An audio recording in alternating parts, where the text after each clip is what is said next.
Good morning, folks. November, Charlie 4XL, Lima, NC4XL, North Carolina for extreme lovers. I'm not just Dom. This is video number 3 of the set of 4 videos that I'm doing on the questions from new hunters and activators to parks on the air that are very common every day and repeated over and over on Facebook. Again, we're not trying to stop you from posting on Facebook, but sometimes people can be a little snipey. And some of these questions that we're reviewing here today is to help you if you'll take the time just to learn some of them. That's all. The frequently asked questions section for parks on the air is excellent reading, but nobody wants to do it. Well, don't buy a radio and hook up an antenna and get on the air and then forget that you don't know what frequency band coverage you need to. Take some time, do some reading, do some thinking before you get out there and do it. Let's see what we're going to talk about today. Manually uploading, this is for activators, LOTW, PO, for POTA, so forth, QRZ, NC4XL. Extra devices. We're going to talk about other things that you're taking with you. We're going to talk about twofers and threefers. And then, of course, the FAQ page, UTC time, and late shift and early shift, and then the files section. So that's going to give you a rundown of this video. For those of you activators that, let's say, you don't want to go out and spot yourself, okay, brand new guys and gals, you don't want to go out and spot yourself, but you want to work the park to parks because you're in a POTA park. When you get through with the POTA park, you can actually upload one contact at a time. So this goes to the paper and pencil process, okay?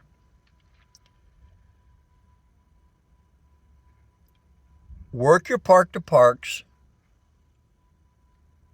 Their park, make sure you got everything correct. Use a spotting page to assist you so that you know you have their call sign right. You know that you have their park right. And when you get done, and remember, you have not spotted yourself. All you're doing is working park to parks, and many of us can activate a park with just park to parks. That's one of my favorite things to do is work park to parks. But when you get through with your activation, because you're not spotted, you're just working park to parks. This is how you do it. That's how you learn. You don't have to fight the pile-ups. You want to pile up, go see James. Or come see me. Or GAR. I mean, there's many of us that create massive pile-ups. Why? Everybody wants to be first. So here we go. You can manually go to log uploads. And when you're looking at it, it's going to ask you for an ADIF. Well, if you put your program, you're logging in N3FJP out in the field because you had a device and you had internet and all that. That's cool. You've got the ADIF that it creates. But if you wanted to manually do it and you wrote it on paper and pencil, drop down, you'll see manual upload. When you click on that, it's going to ask you for the information on their call sign, the UTC, the park number, etc. And you can do one at a time. Now, you don't have an ADIF when you do that. You don't have a record that you can download and keep on file like you would if you used hammers or if you used N3FJP. But that is a method for you to actually upload those contacts that you made. And most people starting out, and feel free to do it this way, most people starting out will work 10 or 12 park to parks and they've got that feel good motion, okay? And that's normal. And when you're ready to do spotting it, you want to sort of slow it down a little bit, spot yourself, but go QRP so that you're not out all over the place. And if you want to get some practice doing it that way, you can move on up. But when you're ready to go QRO, expect a lot of activity because it's going to be there. The old saying is, if you spot it, they're going to come hunt you. So enough of that. You can do it. You want to upload them, you can upload them to EQSL. You can upload them to QRZ. You can upload them to LOTW. Those are other sources, but mainly make sure you get it to POTA. Extra devices. Now, this is going to be a harsh one-sided. I'm one-sided when it comes to this. I don't like laptops. I don't believe in them in the field. Some people do. Some people use laptops because they're on FT8, FT4. That's awesome. But when we talk about it, remember each additional device that you take sometimes creates an opportunity for an oops moment. Battery failure, overheating, Murphy's Law gets in the way.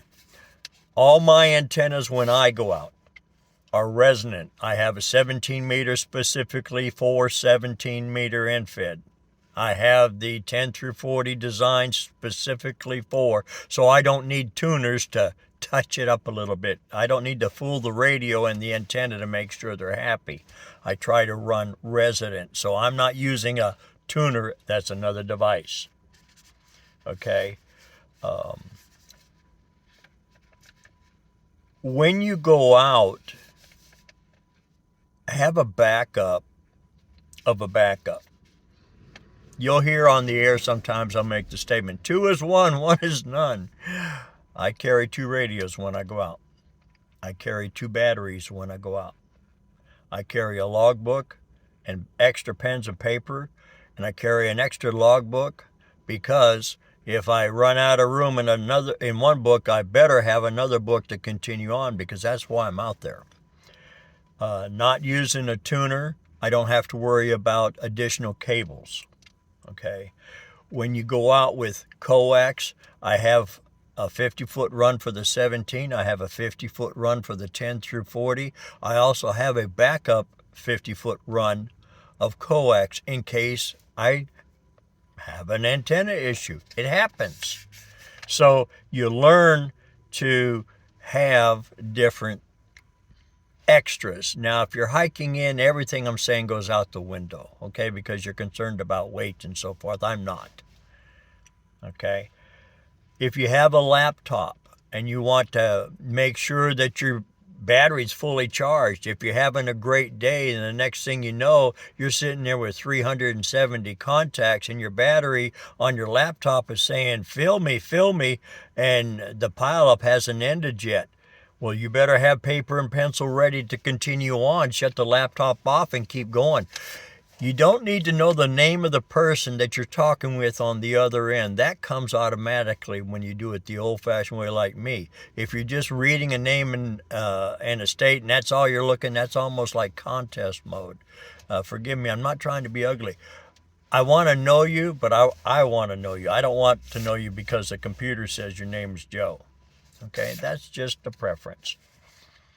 Remember, anything that you might need, it's not a bad thing to take it with you. Mic cords. Mic cords. I got extra. The frequently asked question page is a great source. I'm not going to beat it up because you haven't read it yet. But really, I would love for you to go to it. Okay. Every time that is noted on a log is in UTC time, not local time. Not local time, folks. When you activators are out in the field, it's UTC time. Don't put the local time that you see where you're at, because if you did any park to parks, they're not going to show up. And if you upload it in QRZ, all these folks that you uploaded the wrong time are not going to get credit with QRZ saying they can't find it. Early shift and late shift. How do I know early shift and late shift? Hunters, here's the first place you go. Activators, listen up. Hunters, go to the park number that you see referenced. Click on it.